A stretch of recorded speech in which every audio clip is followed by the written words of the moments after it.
unwanted pregnancy of less than 9 weeks? Is this gonna kill me?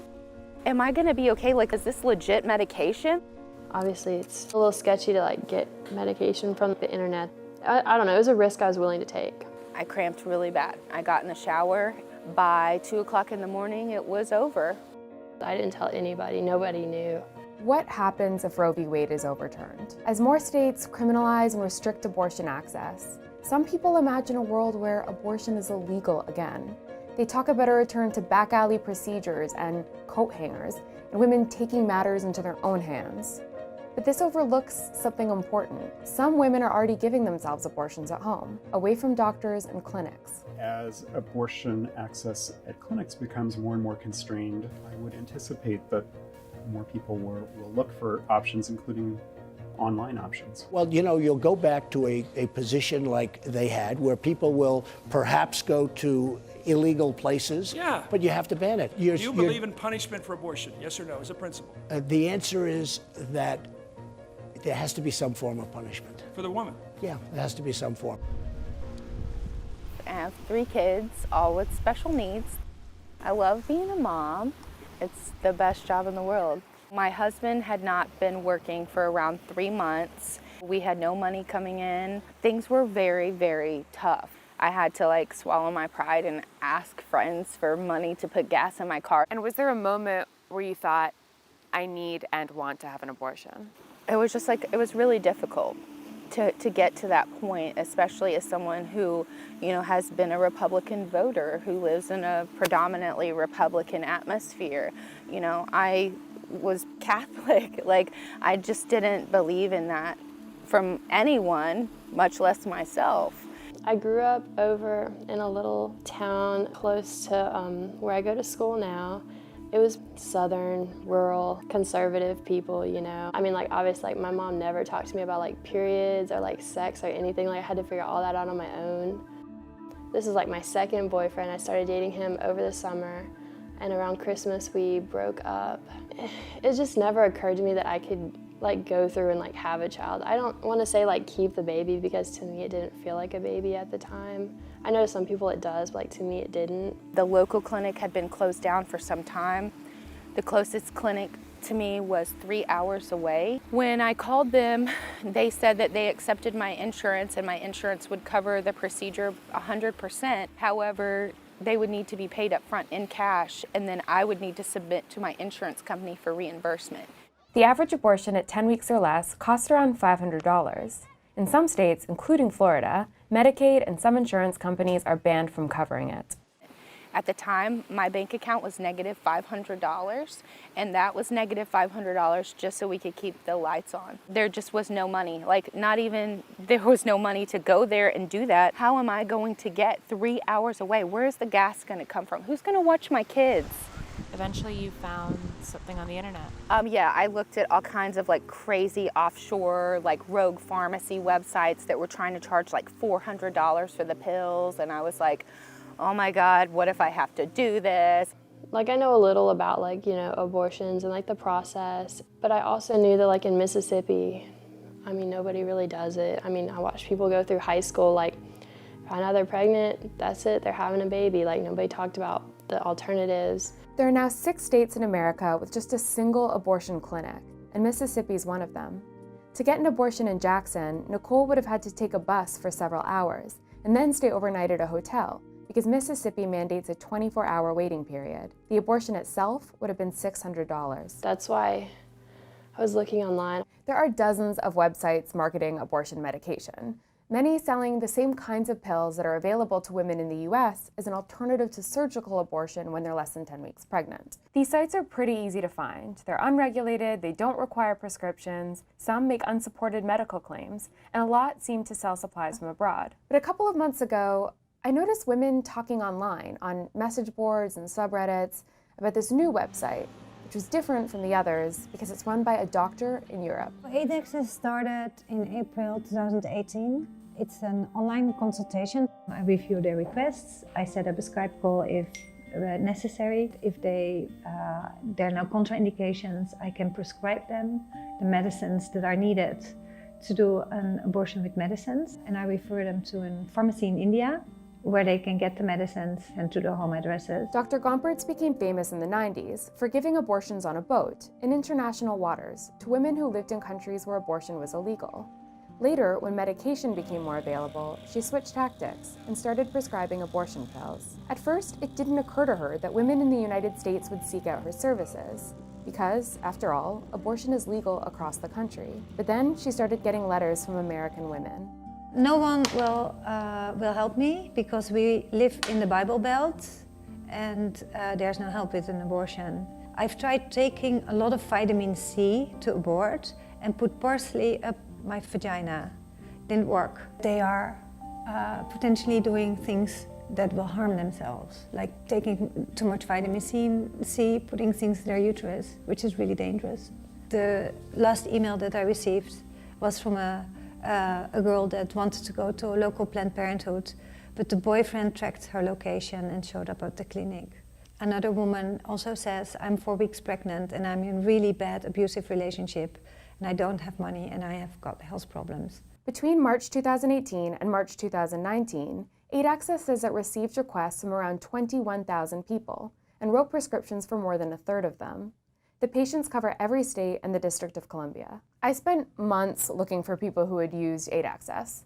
I left dozens of notes on message boards where I found women gathering in real time to share tips and advice. That's how I met Necoli and Nicole, who both wanted to share their stories despite the potential risks. I immediately went onto their website, filled out their questionnaire. They said, we'll help you, and it's about $95. They also had an option, like if you couldn't afford the $80, $90, whatever it was, they would send it to you for free. But I just felt like, even though I was in such a bad state, there was probably like a teen girl out there. I wouldn't want to take that medication from somebody who could have needed it, could have been a rape victim or something. I found a way to get the money, and I paid it. Yeah, I was at 6 weeks when I went online and filled out the information, and they were like, by the time you get it, it could be 8 to 10 weeks. Once it gets to 12 weeks, we think the medicine is less reliable, so that was kind of a timely thing. It had to happen pretty quickly. And what did you know about whether this was legal, not legal? Honestly, I wasn't sure. I just kind of automatically assumed that they were kind of operating in a gray area. At best, the legality of self-induced abortion is complicated. We know of at least 21 people throughout the U.S. who have been arrested and some imprisoned for either allegedly ending their own pregnancy or helping someone they love do so.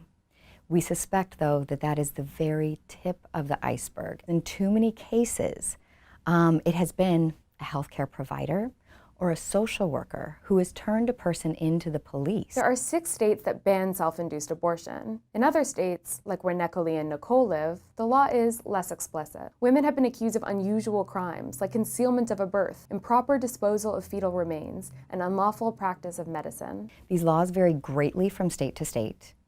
They're usually unearthed from the annals of history, really antiquated laws, or laws that have been manipulated far beyond the intent of the lawmakers who put them in place. On top of the self-abortion itself, there's the fact that women have ordered these unregulated prescription drugs online, which is illegal and potentially unsafe, according to the U.S. Food and Drug Administration. I kept watching them on the USPS website, tracking them, and it took 2 weeks to get into U.S. Customs, I think, and then once they got into U.S. Customs, they stalled for 2 weeks. And I was having a heart attack. I was like, they're never coming. I don't know what I'm gonna do.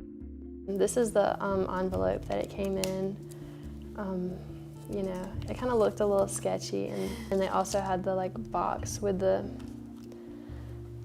medicine in it, which looks pretty legit, and also information on how to take the medication. Do you have an unwanted pregnancy of less than 9 weeks? First, swallow the tablet of mifepristone. 24 hours later, put 4 pills of misoprostol under your tongue and keep the tablets there for at least 30 minutes.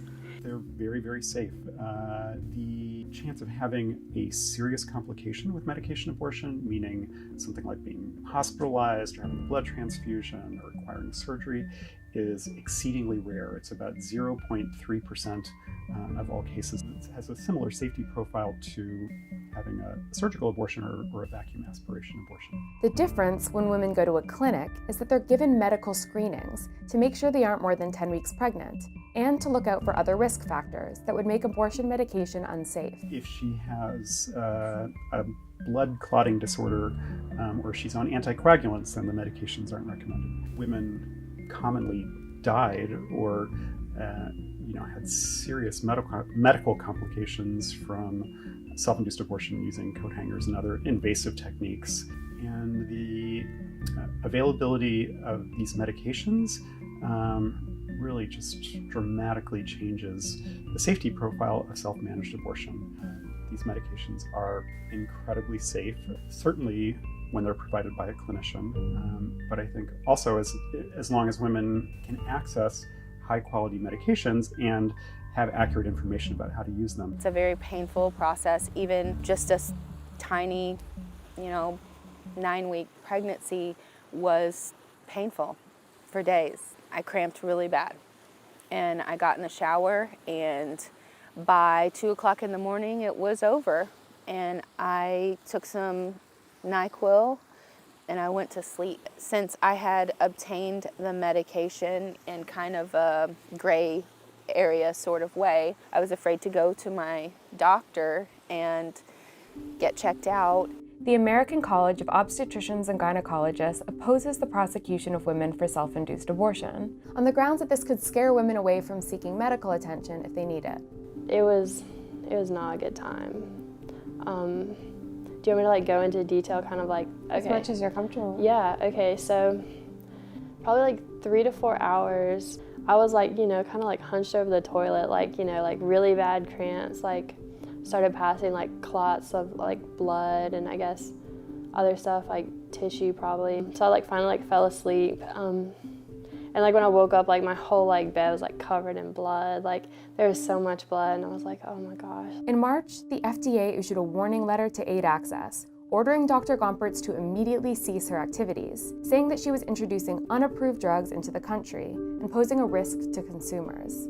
The FDA declined to be interviewed. In response, Dr. Gompertz says she doesn't intend to stop what she's doing. It was really tough those first few weeks afterwards, having this happen and then going back to school and classes and nobody knows. I'm sort of religious, so I was I'd rather live with the sin, I guess, instead of putting it through what could be a terrible life. I felt like if I hadn't done it, I would have died, or my kids would have got neglected. I know this will be difficult for most people to hear or understand, but I felt absolutely no remorse.